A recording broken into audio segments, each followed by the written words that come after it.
ఊర్లో ఎప్పుడూ ఏ గుళ్ళోనూ చూడలేదు మిమ్మల్ని. సడన్‌గా అయ్యప్ప మాల వేశారేంటి స్వామి?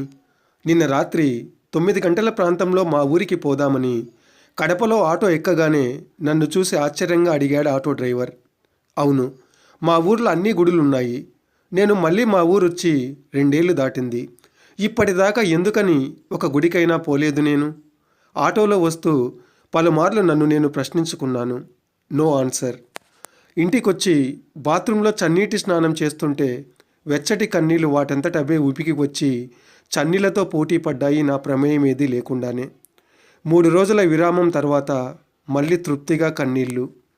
మా పెరట్లో ఉన్న అయ్యప్ప స్వామి ఫోటోకి హారతి ఇస్తుండగా పళ్ళెంలో ఉన్న హారతి కర్పూరం ఏ గాలి వీయకుండానే దానికదే ఆరిపోయింది. ఇక పెరట్లో ముగ్గులో పెట్టిన దీపం అయితే ఎన్నిసార్లు వెలిగించినా వెలగనే లేదు.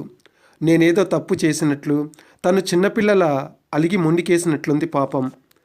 రాత్రి 11:30 గంటల ప్రాంతంలో చాప మీద పడుకున్నానే గాని నిద్ర వస్తే ఒట్టు. కన్నీళ్లతో చాప తడిసిపోతుంటే ఇంక యాడ వస్తుంది నిద్ర? చెప్పుకోవడానికి ఊరి పొలమేరల్లో అయితే ఓ గుడి కట్టించావు గాని ఈ మధ్య ఏ రోజైనా దాని బాబోగులు చూసావా నువ్వు? అర్ధరాత్రి నా మనస్సాక్షి నన్ను కొరడతో కొట్టింది. పొద్దునే 5ంటికి సైకిల్ మీద వెళ్ళి నేను మా ఊరి క్రాసింగ్లో కట్టించిన సాయిబాబా గుడిని మొత్తం శుభ్రం చేసి దీపం పెట్టాను. నాకైతే చేసిన తప్పుకు ప్రాయశ్చిత్తం చేసుకున్న ఫీలింగ్ రోజంతా.